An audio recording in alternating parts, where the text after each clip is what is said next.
There's nothing left, guys. Jam time. I'm a god. How can you kill a god? What a grand and intoxicating innocence. I'm a god. How can you kill a god? Shame on you.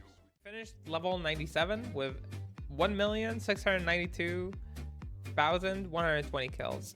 It's actually way less than we thought. We thought it'll be like 2 mil. So not bad. Good job.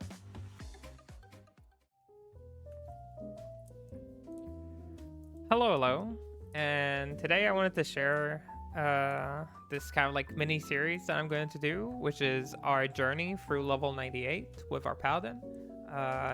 Recently, like a couple days ago, we got our Paladin to level 98 by solo mapping him. I hear a lot of people say that they don't think they'll ever reach level 99 because they either don't like playing in groups or just don't have that much time. And I wanted to kind of take this challenge upon myself too. Like, I've done many 99s with groups, so I never really done it solo in pd2. And I kind of just wanted to show that it is doable and what is kind of like the approach you can take in order to do it as efficiently as possible. So with that said, let's get into the video. The first thing that I kind of think is important is saving +1 maps and saving like resources like Standard of Heroes, sorry. And Catalyst Shards is a super useful way to kind of set yourself for an efficient like grind for 99. That is because they will mostly juice out your average per map, which is very important because you don't want to spend too much time like in level 98. It could get a little depressing, and seeing the bar move forward is always like really nice feeling, so I really recommend you do that. Another tip, I guess, that I would say could be very useful is saving your Pandemonium maps. Pandemonium is a really nice map for level 98 because in Panda you have these kind of like small urns that when you trigger summon these champion and elite packs. We'll see one soon surely.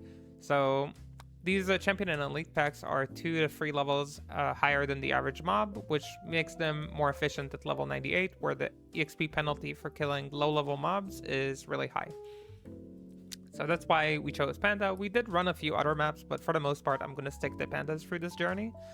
I just had like extra +1 area maps, so I just ran them when I hit level 98. Another tip that I kind of recommend you do is here. These urns, they summon these like elite monsters, give you a lot of experience, a lot more than the average mob.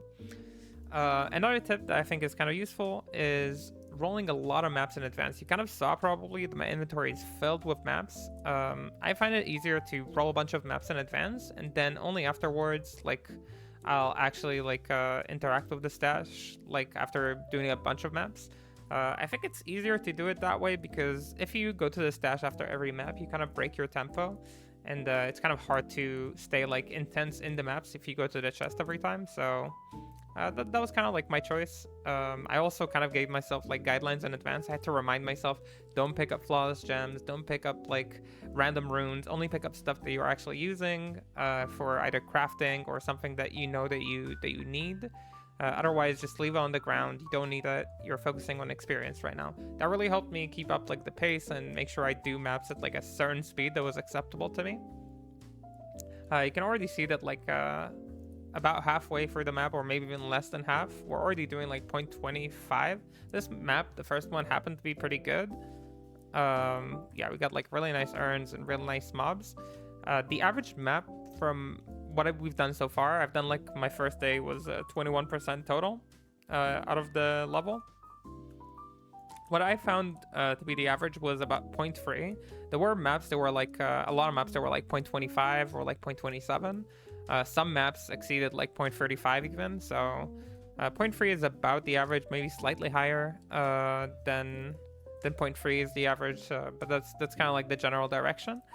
So approximately you'll have to run 333 maps, which is, it sounds big, it's like a big number, but remember you'll also get Mendelin events. Sometimes you'll get like experience shrines, Horizon events, which will probably take you down to more close to 300 maps. Which is, again, it's a lot, but it's more doable now that you have like the number. I feel like that would be reassuring to me at least. That was kind of like one of the first goals we had in the first day. We wanted to map out how many maps it will take and how many days I will need, or like how many maps per day do I want to do. Something that I personally think is good to do when you're doing this kind of challenge is the first day you're grinding, do a really big push. Like I just cleared my entire like Sunday, right? And we sat and we mapped all day, nonstop, trying to get as much EXP as we can. We got 21%, and I mean that's a ton. Obviously, you don't have to do that much. I have to have more time than others. So we did that, and the idea was that like in the next days we're not gonna do as much. So I'm going to take it a lot easier the next days. I just wanted to see like how far I could go. And here we got like a horizon map in our event. And in these maps, like forget secondary maps, especially if it's one that you don't like I still recommend you run through it. Like these are maps you put like some time into rolling, right? Here I forgot to buff myself. Make sure to not do that so you never die. I still don't have my shield on. Okay, good. Yeah, make sure to run through them. You don't have to full clear. Full clearing is not really necessary, but make sure that you grab like big mobs, keep jumping between them with whatever character you're running. Just because like it's a lot of experience, it's a shame to miss it. And as you can see, like the first map already given us over 0.4, which is big experience, really worth it. Anyway, I won't show you the entire process because it took a ton of hours to get through. But I wanted to share a few of the drops, so I'll just show them on screen. So for drops during our first day, for the most part, it was a lot of runes. The first one that dropped was in a horizon map, cow map. I really like to get like horizon maps. We got bear rune straight off the gate. Really big drop to start the grind. We got it at 2.3%, which is about 7.5 maps in. Second big rune drop was at 3%, so 3 maps later. Cham rune drops. So far, really strong start for the day. So that gave us a lot of motivation to, you know, keep grinding, keep pushing. Initially, I didn't really know how far I'm gonna go. But this Ohm rune at 8% told me that I should really keep it up. It was a rune day after all. And during rune days, you really don't want to stop killing.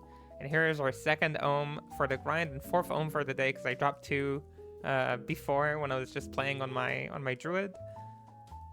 So it was a really nice push.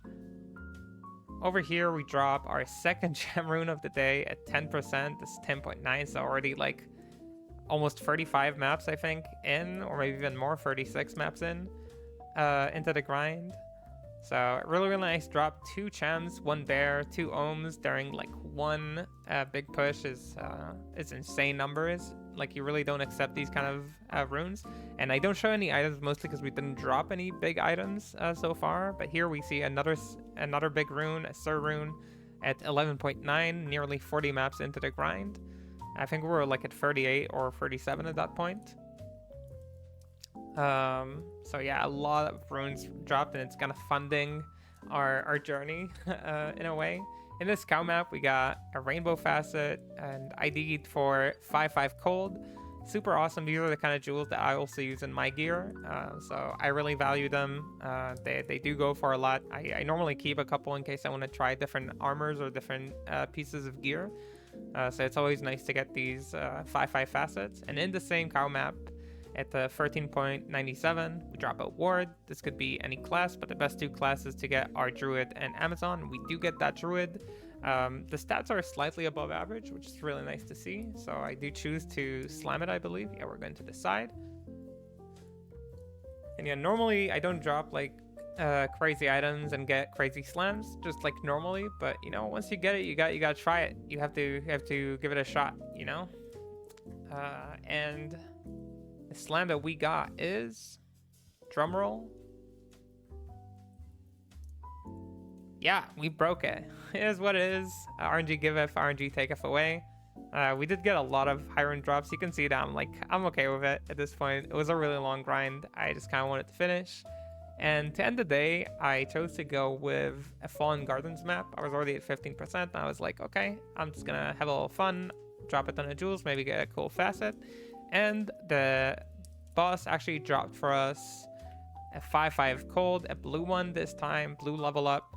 These are usually the most expensive cold ones because they're blue, I assume. But yeah, that's kind of summing up the drops we had that day. After that, I took a small nap and kept going for 6.5% more. So that kind of sums up the day, but we didn't have major drops at the second half, like nothing crazy, really. So at the end, I just wanted to show how many kills we ended up on. So we're at 186k. If you remember, I ended up on 169 from what I remember. Like we started level 98 with 169, and right now we're at 186 at 21%. So it does take about roughly 800 to 900,000 kills to reach level 99 from level 98. I don't know if that matters to anyone, but that's like about the map that it seems to check up on for me. So I will make another update like this hopefully tomorrow after today's grind. And yeah, thank you for watching. If you want to catch the grind live, I'll be going live soon on my Twitch, Juxtaposer TV at Twitch. And yeah, otherwise, I'll just see you around here and have a good whatever you're having. Bye, bye, bye.